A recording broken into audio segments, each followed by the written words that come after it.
In this episode, we're going to build the mental bridge between security and business so you can understand how strategy is supposed to work in an organization, even if you have never worked in security before. A lot of beginners think security is mostly about stopping bad things from happening, and that is partly true, but strategy is about deciding what to protect first, why it matters, and how to justify choices in a way the organization can support. When security is not aligned to business goals, it often becomes a tug-of-war where security feels like a blocker and business leaders feel like they are being punished for trying to get work done. When security is aligned, it becomes a force that helps the organization move faster and safer at the same time, because the priorities make sense to everyone. The aim here is to make alignment feel concrete, not abstract, so you can recognize what good alignment looks like and how questions on the exam will test your understanding of it. Before we continue, a quick note. This audio course is a companion to our course companion books. The first book is about the exam and provides detailed information on how to pass it best. The second book is a Kindle-only ebook that contains 1,000 flashcards that can be used on your mobile device or Kindle. Check them both out at cyber.author.me in the Bare Metal Study Guide series. To align security to business goals, you first need to understand what business goals actually are in plain language. A business goal is an outcome the organization cares about, such as growing revenue, reducing costs, maintaining customer trust, meeting legal obligations, improving reliability, or entering a new market. These goals are not just slogans on a website. They usually show up as measurable targets, project plans, deadlines, and priorities that guide how teams spend money and time. Security strategy must start by recognizing those goals because security work consumes resources, and resources are always limited. If security cannot explain how it supports an outcome the organization cares about, it becomes easy to ignore, delay, or underfund. Beginners sometimes assume security has its own independent mission that overrides everything else, but strategy is the opposite of that. Strategy means choosing a path that helps the organization succeed while managing risk in a way leadership can accept. Once you have business goals in view, the next step is understanding that security strategy is about trade-offs, not absolutes. No organization can eliminate all risk, because elimination would require unlimited money, unlimited time, and zero tolerance for inconvenience. Instead, organizations decide how much risk they can live with while still achieving their goals, and that decision is often called risk appetite. Risk appetite is not a technical value. It is a leadership judgment that reflects what the organization is willing to accept in pursuit of outcomes. Security alignment means your recommendations fit within that appetite, or, if they do not, you explain why a different appetite is needed for a specific situation. This is a subtle but important idea because many security failures are really alignment failures, where security pushed for a perfect solution that the business could not adopt. Exam questions often test whether you can pick an approach that is strong but realistic, rather than the most extreme security option. A practical way to think about alignment is to separate security activities into three broad purposes: enabling the business, protecting the business, and proving the business is operating responsibly. Enabling means making it easier for people to do legitimate work safely, such as creating clear access rules, secure workflows, and predictable processes. Protecting means reducing the likelihood and impact of harmful events, such as data theft, fraud, outages, or misuse. Proving means meeting expectations from customers, regulators, auditors, and partners, which often shows up as compliance, reporting, and governance. Real security strategy usually blends all three, but the balance depends on what the organization is trying to achieve right now. If the business is expanding quickly, enabling might be a top priority, so growth does not create chaos. If the business is facing high threat pressure, protecting might take the lead. If the business is trying to win contracts, proving might be essential to earn trust. Alignment means you understand which purpose is dominant and tailor your strategy accordingly. To align tightly, you need a clear idea of what outcomes the business values most, because security should be measured in terms of outcomes, not activity. Beginners sometimes assume that more security tasks automatically mean better security, but activity is not the same as impact. For example, writing a long policy document is activity, but the outcome might be that employees understand expectations and incidents decrease. Running many meetings is activity, but the outcome might be that decisions are made faster and responsibilities are clearer.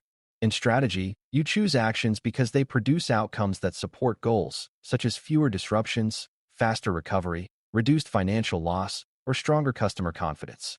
This is why metrics matter, even at a basic level, because metrics help you show whether security work is actually changing the organization in a meaningful way. When security can connect actions to outcomes that leadership cares about, it becomes easier to get buy-in and resources. Another key part of alignment is understanding that the business is not one single person with one single priority. Different groups want different things, and sometimes those desires conflict. A product team might want speed and flexibility, a legal team might want predictability and compliance, and a finance team might want cost control and clear return on investment. Security strategy has to navigate these differences and find solutions that satisfy the most important constraints without creating unnecessary friction. This is where the idea of stakeholder mapping becomes relevant, because alignment depends on knowing who has influence, who owns decisions, and who experiences the pain of security controls. Even if you are not a manager, you can understand this as a system. Decisions happen where authority and impact overlap. Security alignment is easier when you can identify the real decision makers and understand what they consider success. The exam often tests whether you recognize the human side of security strategy, not just the technical side. You also need to understand how security strategy fits into planning cycles, because business goals are often set on timelines. Many organizations plan quarterly or annually, setting priorities and budgets, and security must fit into those cycles to be adopted. If security proposes major changes without considering timing, it can collide with business deadlines and be rejected even if the idea is good. Strategic alignment includes learning when to push for long-term improvements and when to focus on quick wins that reduce risk without disrupting critical work. Quick wins are not shallow. They are often the most practical way to build credibility and show value. Long-term improvements are also essential, but they require more coordination and stronger justification. A mature security strategy balances both, showing leadership that security is thoughtful and adaptable rather than rigid. On the exam, you may see scenarios where the best answer is the one that fits the organization's timing and constraints, not the one that sounds most ambitious. To make alignment more concrete, it helps to look at a simple example in everyday terms. Imagine a business goal is to increase online sales, which depends on a reliable website and customer trust. Security alignment in that context would prioritize reducing downtime, protecting payment information, and preventing fraud, because those directly affect sales and reputation. A misaligned security approach might focus on controlling internal employee behavior in ways that slow down the online team, while ignoring vulnerabilities that could cause a major outage. Another misalignment might involve spending heavily on a shiny new security tool that does not reduce the most important risks to sales.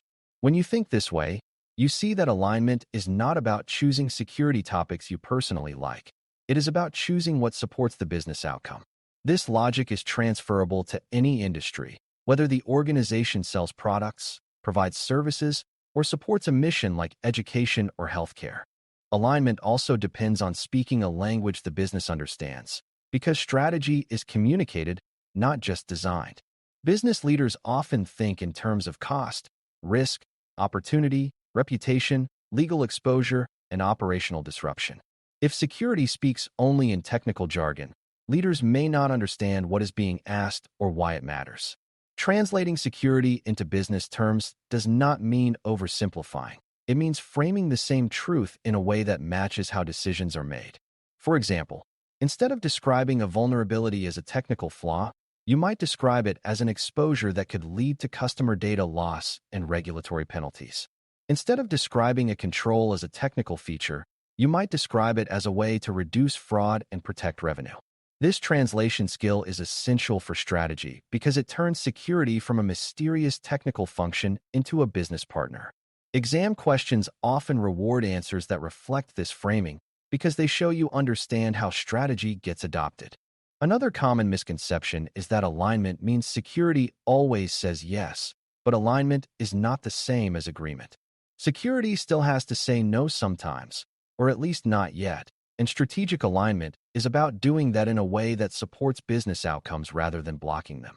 A well-aligned no is paired with an explanation of the risk, the potential impact, and alternative paths that still allow the business to move forward. For example, instead of shutting down a project because it is risky, aligned security might propose a phased approach, temporary compensating controls, or a narrower scope that reduces exposure while meeting deadlines. This is a strategic skill because it balances urgency and protection, and it shows respect for the business goal while still managing risk. Many exam items are essentially asking you to choose the answer that reflects this balanced approach, rather than a rigid stance that ignores the business reality. Alignment also shows up in how security investments are chosen, because budget decisions are where strategy becomes real. If the business goal is to improve reliability and reduce outages, then investments in resilience and recovery might be more valuable than investments in a tool that only improves detection. If the business goal is to win enterprise customers, then investments in governance, audit readiness, and assurance might be central. This does not mean detection is unimportant. It means you choose investments based on the outcome you are trying to improve. Beginners sometimes think the best security investment is always the one that sounds most advanced, but strategy is about fit, not flash. Fit means the investment reduces the most important risks to the most important outcomes in a way the organization can sustain. The exam often tests your ability to connect spending to business value and defend that connection logically. As you get better at alignment, you start to see security strategy as a set of guardrails rather than a set of walls. Guardrails are designed to keep the organization moving in the right direction safely, not to stop movement entirely. That means the strategy should define priorities, set expectations, and create a consistent approach to managing risk, while allowing teams to make progress. When guardrails are clear, people can make decisions faster because they know what is acceptable and what requires escalation. When guardrails are missing or confusing, teams either take unsafe shortcuts or get stuck waiting for approvals. Security alignment aims to reduce both unsafe shortcuts and unnecessary delays, because both harm the business. This perspective helps you answer exam questions that ask what an effective strategic approach looks like, because effective strategy improves decision-making speed while managing risk. To wrap up, aligning security strategy tightly to real business goals is the core skill that separates random security activity from purposeful security leadership. You start by identifying business goals and understanding that risk management is about trade-offs shaped by risk appetite. You connect security actions to outcomes, and you recognize that different stakeholders value different outcomes at different times. You fit security work into business planning cycles, communicate in business language, and propose solutions that enable progress while reducing risk. You choose investments based on fit to the organization's priorities, and you treat strategy as guardrails that guide decisions rather than walls that stop work. When you can think this way, you are no longer studying security as a set of isolated concepts. You are learning a way of reasoning that the GSTRT exam is built to measure.